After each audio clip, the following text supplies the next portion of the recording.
Hey everybody, welcome back to the channel. In today's video, I'm going to show you a quick tip on how to format a memory card in your Fuji X-T4. This tip and trick will also work with the X-T2, X-T3, and a lot of the other X series cameras with Fuji.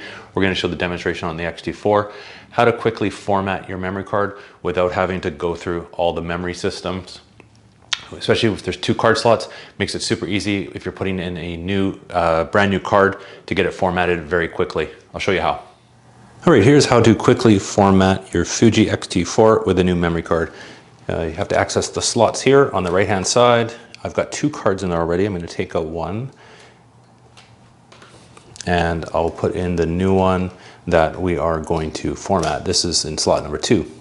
So once the camera's on, what you'll want to do is hold down the trash button here on the left-hand side, hold it down for about 3 seconds, and then push in the scroll wheel. It's going to pop up a menu option here, slot 1 or slot 2 to format. So slot 1 is the bottom and the main slot.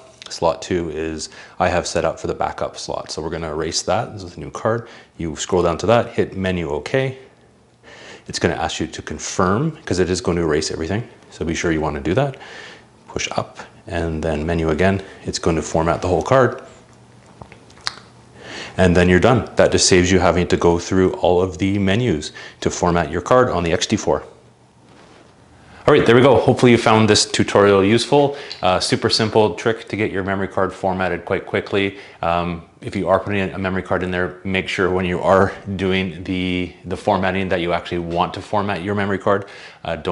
Make sure you've backed up any photos from the card previously if you are going to erase it so you don't lose them, because once it's formatted, they are gone. I will be showing in my next video coming up, I will be showing how to change some of the settings on your memory card, because on the Fuji X-T4 there is 2 memory card slots, so you can actually set it up to have different photo types going on each card as a backup. You can have RAW on one, JPEG on the other. You can do a recording of the same files, RAW and JPEG to both, RAW to both. There's lots of options. I will show that in an upcoming video. I'm new to the Fuji system, so I'm sharing these videos as I learn different features. If you do have a question about a Fuji camera and you're new to the system as well, leave me a comment down below. I'd be happy to answer it in an upcoming video. But until then, you can check out these ones. Have a great day, everybody. We'll see you in the next one.